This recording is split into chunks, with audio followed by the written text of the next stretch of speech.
Des gens se sont réunis pour s'opposer à l'installation de compteurs intelligents. Alors, Pierre-Olivier, non seulement ils s'opposent à ce que de nouveaux compteurs soient implantés, mais ils veulent aussi qu'on retire ceux qu'on a déjà installés.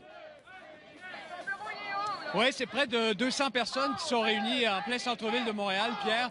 Et on exige de la part du gouvernement du Québec un décret ministériel pour empêcher l'implantation de cette deuxième vague de compteurs intelligents. Alors, il faut savoir qu'il y a déjà près d'1 500 000 compteurs qui ont été implantés dans la grande région de Montréal pour la première phase de ce projet. Mais il y a encore 2 autres phases qui nécessiteront l'approbation de la Régie de l'énergie. Et donc, on demande aujourd'hui un moratoire pour ralentir cette implantation et la stopper carrément. J'ai à mes côtés la porte-parole de ce mouvement Refusons les compteurs, Marie-Michel Poisson. Madame Poisson, on a réuni près de 200 personnes aujourd'hui. L'objectif, c'est un moratoire. Oui, un moratoire ou l'arrêt immédiat du projet. L'abolition totale des frais de retrait qui sont prohibitifs et la possibilité de garder le compteur électromécanique.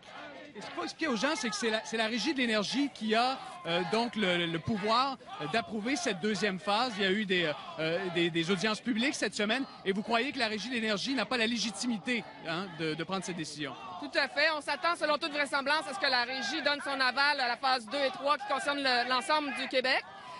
Cependant, nous pensons que les enjeux sont beaucoup trop grands pour que ça soit discuté seulement 3 jours de temps. Des enjeux économiques, des enjeux de vie privée, des enjeux sanitaires. Et on ne comprend pas pourquoi nos élus permettraient la poursuite de ce projet-là, étant donné les nombreux témoignages qui ont été déposés à la Régie, des témoignages de personnes qui notamment souffrent de symptômes et l'opposition qui est réelle sur le terrain. Et il y a quand même plusieurs municipalités du Québec qui sont derrière vous dans cette initiative. Oui, si vous faites le tour, vous allez voir qu'il y a des gens qui proviennent de partout de la grande région de Montréal, aussi bien de la Rive-Sud jusqu'à Ottawa, de Valleyfield, de la Laurentide aussi, oui. Alors voilà, donc vous êtes ici devant le bureau du premier ministre élu Philippe Couillard et vous allez déposer donc un manifeste, une pétition.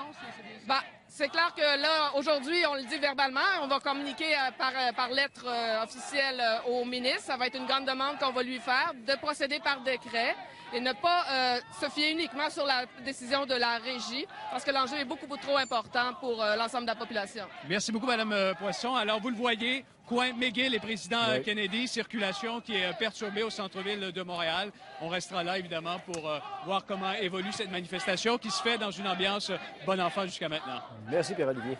Au revoir.